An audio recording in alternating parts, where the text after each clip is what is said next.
Thank you very much, Secretary General Stoltenberg, Chancellor Merkel. Thank you very much. Other heads of state and government. I'm honored to be here with members of an alliance that has promoted safety and peace across the world. Prime Minister, may all of the nations here today grieve with you and stand with you. I would like to ask that we now observe a moment of silence for the victims and families of the savage attack which took place in Manchester.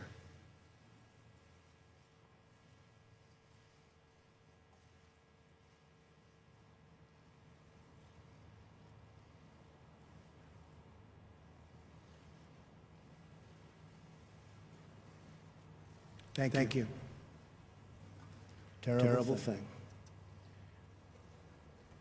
This ceremony is a day for both remembrance and resolve. We remember and mourn those nearly 3,000 innocent people who were brutally murdered by terrorists on September 11th, 2001. Our NATO allies responded swiftly and decisively, invoking for the first time in its history the Article 5 collective defense commitments. The recent attack on Manchester in the United Kingdom demonstrates the depths of the evil we face with terrorism. Innocent little girls and so many others were horribly murdered and badly injured while attending a concert. Beautiful lives with so much great potential, torn from their families forever and ever. It was a barbaric and vicious attack upon our civilization. All people who cherish life must unite in finding, exposing, and removing these killers and extremists. And yes, losers. They are losers. Wherever they exist in our societies, we must drive them out and never, ever let them back in. This call for driving out terrorism is a message I took to a historic gathering of Arab and Muslim leaders across the region, hosted by Saudi Arabia.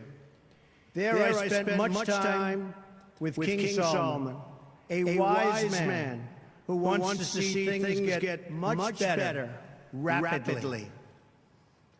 The leaders of the Middle East have agreed at this unprecedented meeting to stop funding the radical ideology that leads to this horrible terrorism all over the globe.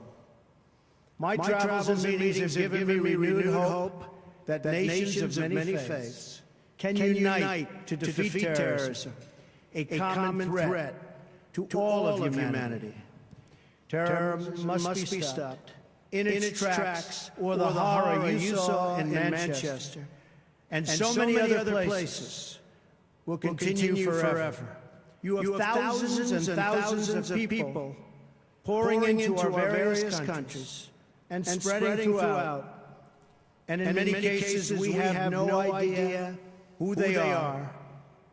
We must be tough, we must be strong, and we must be vigilant. The NATO of the future must include a great focus on terrorism and immigration, as well as threats from Russia and on NATO's eastern and southern borders.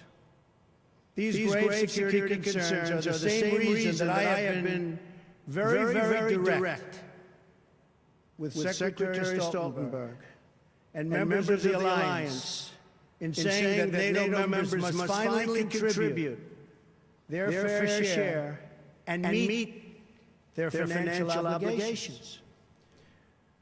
But 23 of the 28 member nations are still not paying what they should be paying and what they're supposed to be paying for their defense.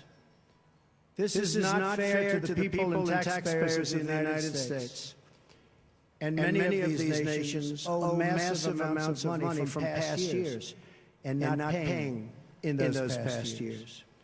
Over the last 8 years, the United States spent more on defense than all other NATO countries combined. If all NATO members had spent just 2% of their GDP on defense last year, we would have had another $119 billion for our collective defense and for the financing of additional NATO reserves. We should recognize that with these chronic underpayments and growing threats, even 2% of GDP is insufficient to close the gaps in modernizing, readiness, and the size of forces. We have to make up for the many years lost. 2% is the bare minimum for confronting today's very real and very vicious threats. If NATO countries made their full and complete contributions, then NATO would be even stronger than it is today, especially from the threat of terrorism. I want to extend my appreciation to the 9/11 Memorial Museum in New York for contributing this remnant of the North Tower, as well as to Chancellor Merkel and the German people for donating this portion of the Berlin Wall. It is truly fitting that these two artifacts now reside here so close together at the new NATO headquarters. And I never asked once what the new NATO headquarters cost. I refuse to do that. But it is beautiful. Each one marks a pivotal event in the history of this alliance and in the eternal battle between good and evil. On one side, a testament to the triumph of our ideals over a totalitarian communist ideology bent on the oppression of millions and millions of people. On the other, a painful reminder of the barbaric evil that still exists in the world and that we must confront and defeat together as a group, as a world. This twisted mass of metal reminds us not only of what we have lost, but also what forever endures. The courage of our people, the strength of our resolve, and the commitments that bind us together as one. We will never forget the lives that were lost. We will never forsake the friends who stood by our side.